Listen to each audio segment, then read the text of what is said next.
మాయావి అని ఒక పేపర్ని సీనియర్ జర్నలిస్టు మన తిరుపతిలో నడుపుతూ ఉంటారు. చాలా తిరుమలకి సంబంధించినటువంటి దాని మీదనే ప్రత్యేకంగా న్యూస్లు రాస్తూ ఉంటారు. ఈవెన్ ఈఓ చైర్మన్ కూడా అభినందిస్తుంటారు. మొన్న వాళ్ళ వార్షికోత్సవానికి కూడా వెళ్ళినట్టున్నారు, అవార్డుల ఫంక్షన్కి కూడా. వాళ్ళు ఒక కీలకమైనటువంటి వార్తను ప్రొజెక్ట్ చేసుకొచ్చింది మాయావి న్యూస్. పవిత్రమైన తిరుమల కొండ మీద కాల్మని విచ్చలవిడిగా తయారైంది. కాల్నాగులు అప్పులు ఇచ్చిన వాళ్ళ మీద దౌర్జన్యాలకు పాల్పడుతున్నారు. అధిక వడ్డీలతో వ్యాపారులు నిలువు దోపిడీ చేస్తున్నారు. కాదంటే వాళ్ళ ఆస్తులకి ఎసరు పెడుతున్నారు.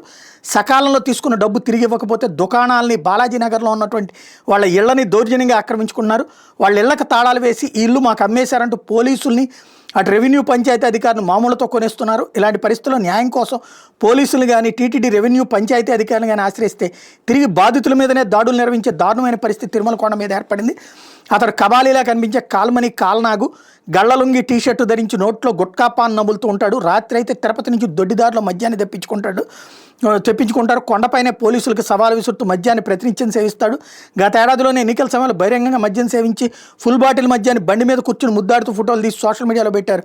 అంతేకాదు వైసీపీ అభ్యర్థికి ఓటైపోతే మనమంతా ఇబ్బందులు పడతా ఉంటూ పోలింగ్ బూత్ దగ్గర ఎన్నికల ప్రచారాన్ని కూడా నిర్వహించాడు. ఈ కాల్నాగు తిరుమల కొండ మీద ఫైనాన్స్ పేరుతో కోట్లాది రూపాయల అక్రమ లావాదేవీలు నిర్వహిస్తుంటాడు.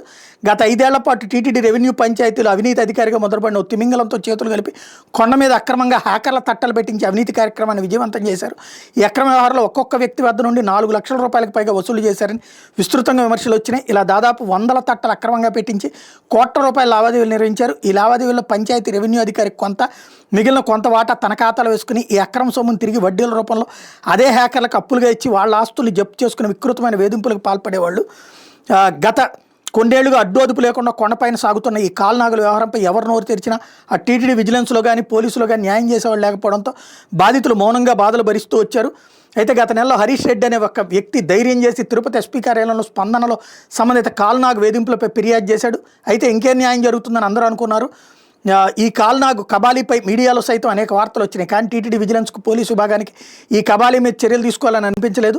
మీడియాలో వచ్చిన కథలాలని ఎప్పుడో ఏడాది క్రితంవే కదా, ఇప్పుడు ఎలా యాక్షన్ తీసుకుంటామంటూ మామూలు కోసం ఆశపడి కాల్నాగుకి మద్దతుగా చిలక పలుకులు పలికారు.